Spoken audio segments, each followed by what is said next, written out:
اللهم صل على محمد وآل محمد۔ اعوذ باللہ من الشیطان الرجیم، بسم اللہ الرحمن الرحیم، وبہ نستعین وہو خیر المعین۔ عقائد کے دروس کے سلسلے میں آج باب نبوت میں ہمارا موضوع ہے معجزہ، یا یوں کہیں کہ رسول خدا یا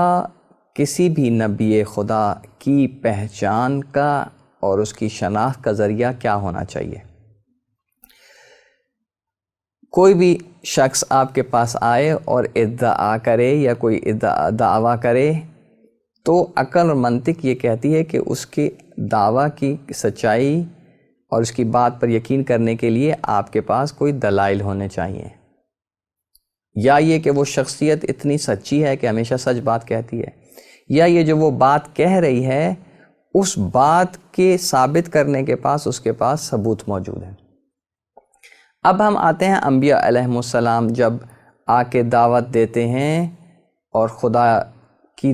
جو ہے توحید کی دعوت دیتے ہیں اور جو ہے معاد کے بارے میں انسان کو بتاتے ہیں اور نبوت کا دعویٰ کرتے ہیں، تو البتہ یہ سچے لوگ ہیں اور ہمیں ان کی بات پر یقین ہوتا ہے، لیکن ان کی بات پر مزید یقین محکم پیدا کرنے کے لیے ہمارے پاس کچھ دلائل ہونے چاہیے،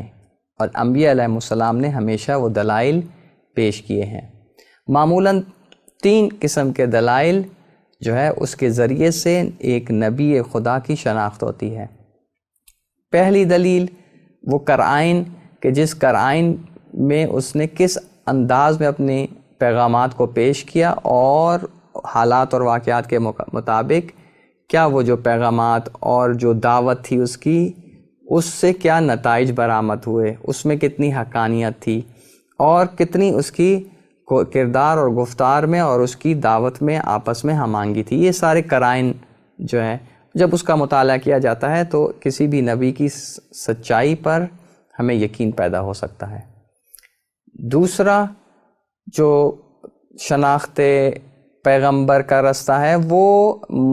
اس سے گزشتہ انبیاء علیہ السلام کی پیشن گوئی ہے، کہ مثلا وہ پیشن گوئی کر کے جائیں یا وہ شناخت کروا کے جائیں، بتا کے جائیں۔ اور تیسرا راستہ جو ہے وہ معجزے کا ہے، کہ انبیاء علیہ السلام اپنی دعوت کے ساتھ جو ہے وہ معجزہ بھی پیش کریں جس سے وہ ثابت کریں کہ وہ انبیاء الہی ہے۔ سب سے پہلے ہم اس معجزے کے حوالے سے گفتگو کرتے ہیں کہ معجزے سے کیا مراد ہے۔ کچھ لوگ یہ سمجھتے ہیں کہ معجزہ کوئی بھی خارق العادہ کام ہے، اس کا نام جو ہے وہ خارق العادہ یعنی غیر عادی غیر معمولی کام جو ہے اس کو جو ہے وہ معجزے کا نام دے دیا جاتا ہے، جبکہ معجزہ اصطلاحی لحاظ سے یعنی اصطلاح کے لحاظ سے وہ عمل ہے کہ جس کے ساتھ وہ ایسا غیر عادی عمل ہے، خارق العادہ عمل ہے کہ جس کے ساتھ دعوی نبوت بھی موجود ہو، وہ معجزہ کہلاتا ہے۔ اب یہ جو معجزہ ہے کہ جو ایک نبی خدا انجام دیتا ہے، اس کی چند ایک خصوصیات ہوتی ہیں، ان سے آشنائی کا ہونا بہت ضروری ہے۔ چند ایک چیزیں جو معجزے میں ضروری ہوتی ہیں وہ آپ کی خدمت میں پیش کرتے ہیں۔ سب سے پہلا نقطہ یہ کہ معجزہ وہ کام ہو کہ جو ممکن ہو۔ البتہ امور کو جب ہم تقسیم کرتے ہیں تو 2 قسم کے امور بیان کرتے ہیں، ایک ممکن امور اور ایک غیر ممکن اور ناممکن امور۔ اور یہ جو ممکن امور ہوتے ہیں یہ خود آگے 2 امور میں تقسیم ہوتے ہیں، ایک عادی امور اور ایک غیر عادی امور۔ تو معجزہ جو ہوتا ہے وہ ممکنہ امور میں سے ہوتا ہے، یعنی یہ کام ہو سکتے ہیں، ناممکن امور میں سے نہیں ہو سکتا۔ ناممکن امور جیسے اجتماع نقیضین، کیا مطلب؟ جیسے کوئی شخص ایک ہی وقت میں جب حاضر ہو اسی وقت میں وہ غائب ہو جائے، یا جو ہے ہم کسی شخص کے وجود کی بات کریں اس حالت میں کہ اس کا جو ہے وہ کہیں کہ اس وقت کے جب یہ وجود رکھتا تھا اسی وقت یہ عدم بھی ہو گیا، یعنی معدوم ہو گیا، اسی وقت میں کہ یہ موجود ہے معدوم بھی ہے. نہیں، ایسا نہیں ہو سکتا. اسے اجتماعی نقیضین کہتے ہیں. نقیض بہرحال یہ اصطلاح جو ہے وہ معذرت چاہتا ہوں کہ ایسی اصطلاح استعمال کی کہ جو سمجھنے میں مشکل ہو رہی ہوگی.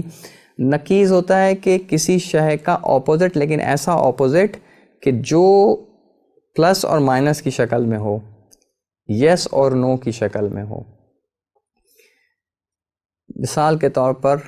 جیسے انسان اور انسان کا جو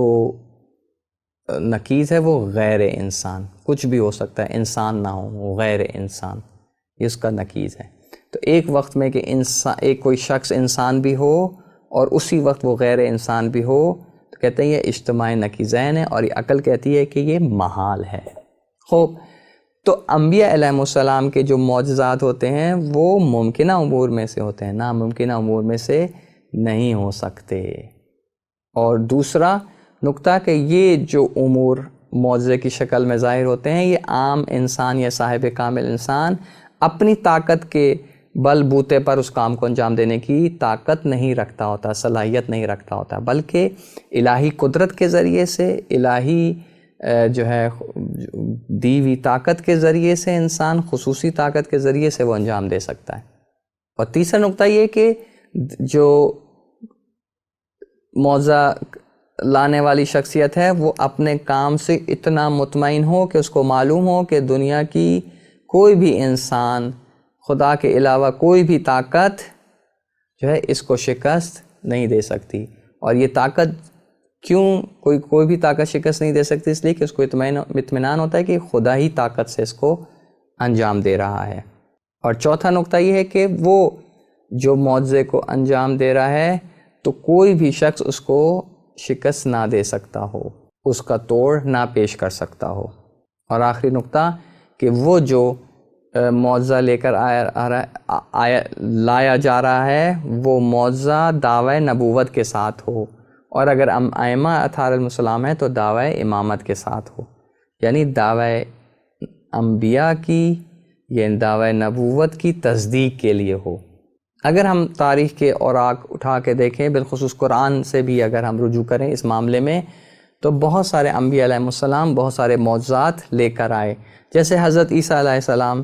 کے بارے میں مشہور ہے کہ بارے میں بیان کیا گیا ہے کہ وہ مردہ کو زندہ کر سکتے تھے. اب آج کی جو میڈیکل سائنس ہے اس میں ابھی تک یہ قابلیت پیدا نہیں ہوئی ہے کہ وہ کسی مردہ کو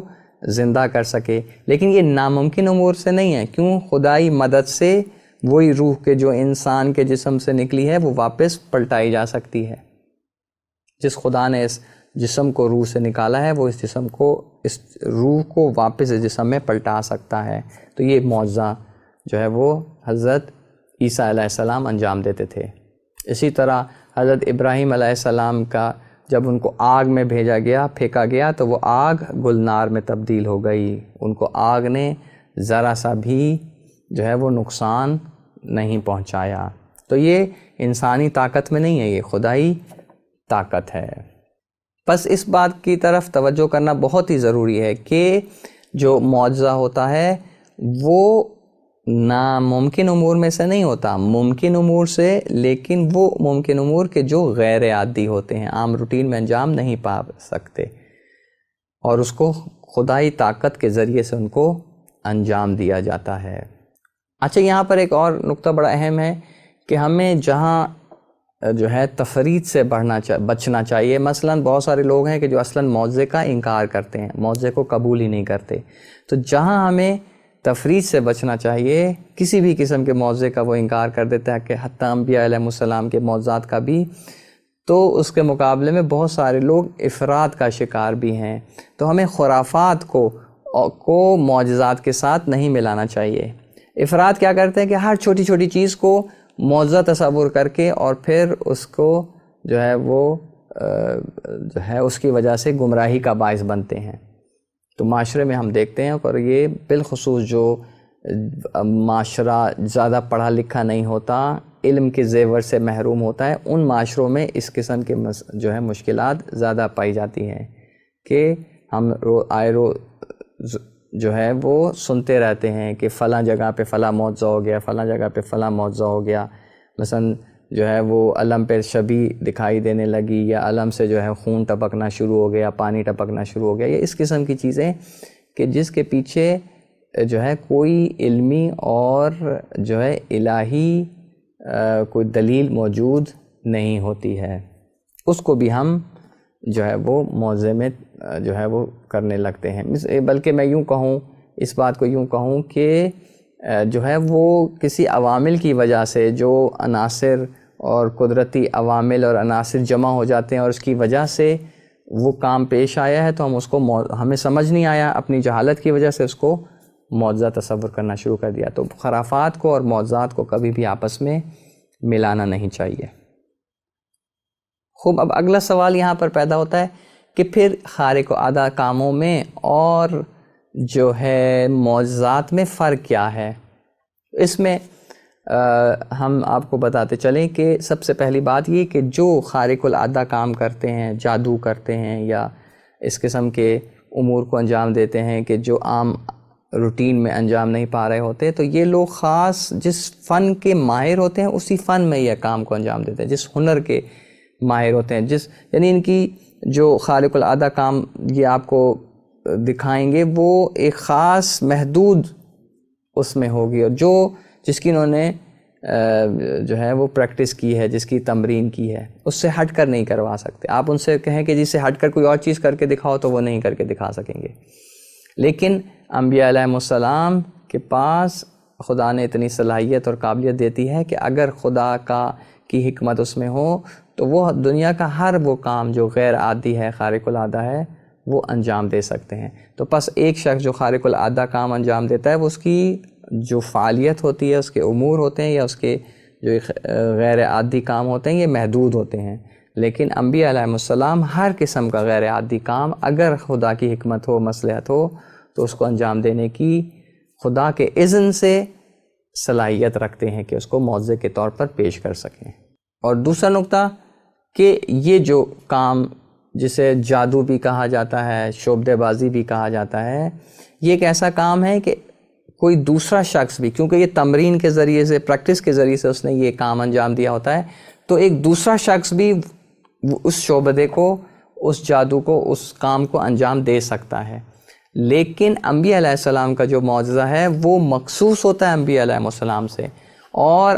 اس کو جو ہے وہ انبیاء علیہ السلام کے علاوہ کوئی اور انجام نہیں دے سکتا۔ بس یوں کہہ لیں کہ جو شعبدے باز کا جو شعبدہ ہوتا ہے، جادو ہوتا ہے، وہ قابل تعلیم ہوتا ہے، وہ دوسروں کو تعلیم دی جا سکتی ہے، دوسرے سیکھ سکتے ہیں اور اس جیسا شعبدہ